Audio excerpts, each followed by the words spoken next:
नाम शिवानी कुमारी है। आप मुझे देख रहे हैं फिल्मी बीट पे। कि मेरी मम्मी ने मुझे इतना मारा, मेरे बाल तक खींच लिए और मुझे चक्कू मार दी थी। तो मुझे घर से वो प्यार नहीं मिला कि जो लड़की पैदा होने पर मिलना चाहिए। मातम सा छा गया मेरे पैदा होने पर। वो भी गांव से निकल के इतने आगे गई है, बहुत अच्छी बात है। मैं भी जा रही हूँ तो मैं भी कुछ अच्छा करके आऊँ, यही उम्मीद लेके जा रही हूँ। अर्चना दीदी से मेरी बातचीत हुई है, उन्होंने मुझे सब चीजें बताई, क्या कैसे करना है सब। Hi guys, this is Kinnari Singh and a warm welcome to Filmi Beat. आज हमारे साथ है Bigg Boss OTT 3 contestant Shivani. तो सबसे पहले तो ये बताइए, बिग बॉस OTT 3 कंटेस्टेंट, ये अब टैग आपके साथ जुड़ गया है। क्या कभी सपना था बिग बॉस में जाने का? हाँ, सपना तो था मेरा बिग बॉस में जाने का। और उसकी वजह क्या थी?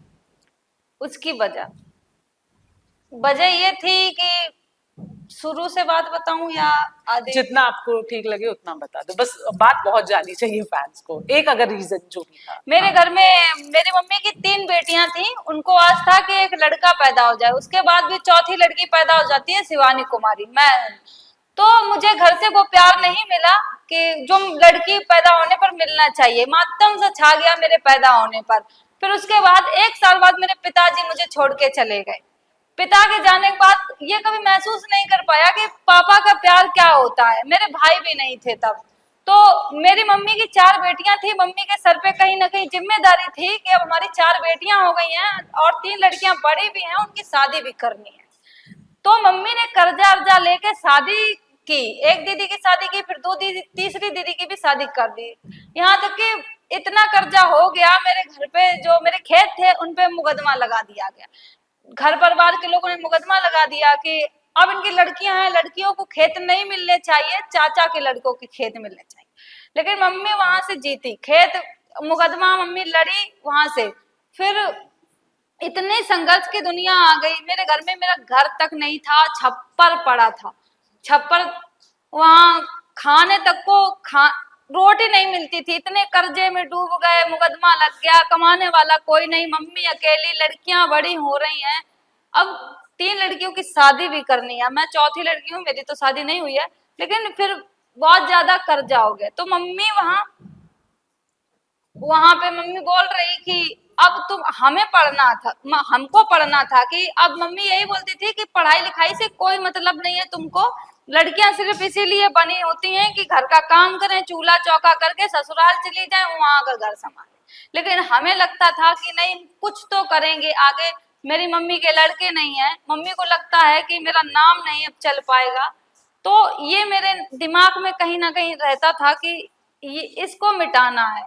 शिवानी को इतनी मेहनत करनी होगी कि आने वाले समय में लोग बोले कि मेरी लड़की लड़का से कम नहीं, मेरी मम्मी बोले कि लड़की लड़का से कम नहीं है। तो मैंने इतनी मेहनत की, मैं मजदूरी भी करती थी वहां अपनी। फिर मैंने पढ़ाई पे थोड़ा फोकस किया, मजदूरी करके पैसे देती थी, फीस के कॉपी किताबें लेती थी। फिर उसके बाद मैंने वीडियो बनाना स्टार्ट किया। वो फोन कैसे लिया, अगर ये सब बताएंगे तो बहुत बड़ा हो जाएगा, इतना टाइम नहीं है। बहुत सारे लोग भी खड़े हैं, इतने इंटरव्यू ले रहे हैं। तो फ्रेंड, मैंने वीडियो बनाना स्टार्ट किया। इसके बाद फिर जो होता था मेरे साथ, गांव वाले बोलते थे कि अब इसने क्या स्टार्ट कर दिया, अब ये बिल्कुल गांव की नाक कटा देगी, ये अब कुछ भी नहीं कर पाएगी, मेरे बच्चे बिगड़ जाएंगे। यहाँ तक कि बहुत भद्दी भद्दी गालियां भी देते थे हमको। बोलते थे कि गांव से निकाल दो, इनका कोई भी अस्तित्व नहीं है, इनकी कोई भी इज्जत नहीं है, ये वीडियो बनाती हैं, गांव की नाक कटा देंगी पूरी। तो हम, यहाँ तक कि मेरी मम्मी ने मुझे इतना मारा, मेरे बाल तक खींच लिए और मुझे चक्कू मार दी थी। फिर मैंने वीडियो बनाना बंद कर दिया। मम्मी मेरी स्टेशन पे रहने लगी जाके कि अब वीडियो बनाएगी, मैं घर में नहीं रहूंगी। मैंने 1 महीने के लिए वीडियो बनाना बंद कर दिया। फिर मुझे भूत चढ़ गया वीडियो बनाने का। मुझे लगता था कि नहीं, मैं कुछ करके दिखाऊंगी। मुझे भी एक्टिंग लाइन में बहुत अच्छा लगता था, गाँव की चीजें, गाँव की भाषा में, गाँव की सब चीज मुझे बहुत अच्छी लगती थी। तो मुझे लगता था कि नहीं, अगर ये कैमरे पे दिखाएंगे तो मेरी लाइफ में कुछ अच्छा हो सकता है। फिर हमने वीडियो बनाना स्टार्ट करते करते इतनी मेहनत की। आज जो मुझे कहते थे कि गांव से निकाल दो, ये मेरे बच्चे बिगड़ जाएंगे देखकर, आज वही कहते हैं कि वीडियो बनाओ तो शिवानी जैसे बनाओ, लड़की हो तो शिवानी जैसी हो। लेकिन मेरी मम्मी को कहीं ना कहीं अभी भी यही लगता है कि एक लड़का होता। तो आज मैं बिग बॉस में अंदर जा रही हूँ, ये वीडियो तो बाद में आएगी जब मैं अंदर होंगी। तो आप लोग बस, मेरी उम्मीद ये है अगर मैं बिग बॉस जीतती हूँ तो मेरी मम्मी शायद मुझसे ये कह दे कि नहीं, मेरी शिवानी किसी लड़के से कम नहीं है। तो बस यही मैं आप सबसे कहना चाहूंगी कि अगर मेरी जीत होती है तो गांव की लाखों करोड़ों महिलाओं की जीत होगी, जो गांव में ना पढ़ने दिया जाता है, ना बाहर निकलने दिया जाता है, कुछ भी अपनी मर्जी से काम नहीं कर सकती हो, यहाँ तक कि फोन भी तुम नहीं चला सकती हो। अगर मेरी जीत होगी तो गांव की लाखों करोड़ों महिलाओं की जीत होगी कि शिवानी ने ये सब करके दिखाया है, तो हम क्यों नहीं कर सकते। तो बस यही कहना चाहेंगे, अगर हम बिग बॉस में जीतते हैं तो आप लोगों की जीत होगी, वोट जरूर कर। अच्छा शिवानी, आपने तकरीबन सब कुछ ही बता दिया डेफिनेटली अपने लाइफ के बारे में। मेरे सिर्फ कुछ सवाल हैं। मुझे ये जानना है कि जो मुझे सबसे अच्छी बात लगी, मैंने अभी आपका जैसे इंस्टाग्राम अकाउंट चेक किया कि आपकी किसी भी वीडियो में वल्गैरिटी नहीं है, जो हर कोई यूज कर ही लेता है आगे बढ़ने के लिए। जब आपने वीडियो बनाना शुरू किया, जब आपको वो फेम मिला, फॉलोअर्स मिले, क्या कुछ लोगों ने कहा कि अगर थोड़े वल्गैरिटी भी लाओगे तो और फॉलोअर्स बढ़ेंगे, या कभी आपका वो इमाम डगमगाया, ऐसा कुछ? हाँ, मेरा मन डगमगा गया था। मैं वो पतली बद्दी वाले कपड़े पहने एक दो बार, लेकिन जो मेरे कहते हैं ना कि जिसका कोई नहीं होता उसका खुदा होता है, मेरे साथ कुछ ऐसा ही हुआ। जब हमने वीडियो बनाना स्टार्ट किया, टिकटॉक पे मुझे वीडियो बनाते थे और मैं यूट्यूब पे कुछ भी नहीं जानती थी। अभिषेक सर ने, जो मेरे मैनेजर हैं, उन्होंने सपोर्ट किया है पूरा। वही वीडियो में सब कुछ बताते हैं कि तुमको ऐसे, वो जानते हैं हमारी ऑडियंस को कि शिवानी की ऑडियंस को क्या पसंद है, तो मुझे बताते हैं कि तुमको सूट पहनना, तुमको सूट पहनोगी तो अच्छा लगेगा, ये वो। हमको लगता था कि ये क्या है, फिर हमको धीरे धीरे समझ में आया कि हम गांव से हैं, गांव के लोगों को यही सब पसंद होता है। तो फिर हमको भी धीरे धीरे अब देसी कल्चर ही पूरा ये चले, शुरू से ही देसी कल्चर में रहे तो उसी में पसंद किया है, तो ये कभी नहीं छोड़ेंगे। जी जी, आखिरी दो सवाल हैं मेरे।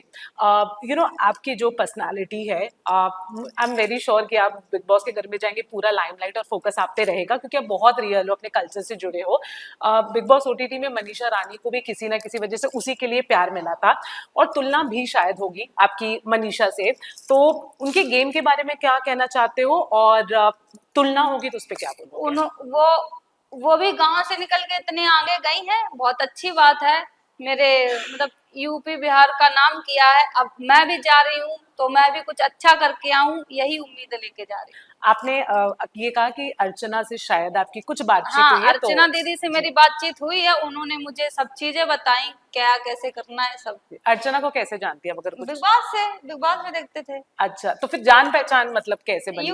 इंस्टा के थ्रू, इंस्टा पे बात हुई थी। आपने उनको मैसेज किया या फिर? हाँ, मतलब उन्होंने टिकटॉक पे वीडियो देख के मैसेज किया था, फिर अच्छा। दोनों लोग की बात होने लगी। अच्छा, तो बस ये जाते बता दीजिए कि हमने देखा है कि अक्सर, आई होप आप जीते, लेकिन जीतने के बाद कई बार ऐसी चीजें करनी पड़ती, चाहे वो कपड़े हैं, चाहे वो भाषा है, कि इंसान को बदलना पड़ता है। लाइक जैसे मैं आपको एक एग्जांपल देती हूँ, मनीषा रानी को आज तक बोला जाता है कि हिंदी ठीक नहीं है, और अभी भी क्यों वो वीडियो बना रहे हो, अब तो फेमस हो गए हो। तो क्या आप जीतने के बाद आप जिस तरह के भी वीडियो बनाते हैं, या जो भी आपका लिबास है, उसमें बदलाव होगा? नहीं, गांव से है, गांव की भाषा कभी नहीं छोड़ेंगे, और जो मेरा देसीपन है वो कभी नहीं छोड़ेंगे। चलिए, इसी बात पे आपको बहुत बहुत बधाइयाँ। आपके जो फैंस हैं, उनके लिए एक मैसेज अगर देना चाहेंगे, और ये क्या कहना चाहेंगे, क्योंकि बिग बॉस के घर में प्यार भी होता है ना, लव एंगल होता है, तो होगा आपको प्यार वहाँ पे? नहीं, मेरे सर पे बहुत जिम्मेदारी है। मेरे फैमिली में 10 लोग हैं, दीदी के 6 बच्चे हैं, दीदी है, जीजा है, मम्मी है। मेरे सर पे कितनी जिम्मेदारी लेके मैं जा रही हूँ, प्यार की। यहाँ तक कि मैं, इतनी जिम्मेदारी है, कपड़े तो मैं 10-20 दिन के लेके जा रही हूँ, जो मैं पहले से पहनती थी वो लेके जा रही हूँ, और वहाँ सब कितने बड़े बड़े लोग आए, क्योंकि मेरे सर पे जिम्मेदारी है, मुझे सब देखना पड़ता। तो प्यार के लिए वक्त नहीं, प्यार लेकिन बहुत बहुत आपको शुभकामनाएं, एंड वी होप कि आपको बहुत ज्यादा प्यार मिले एंड शो जीत के आए। Thank you.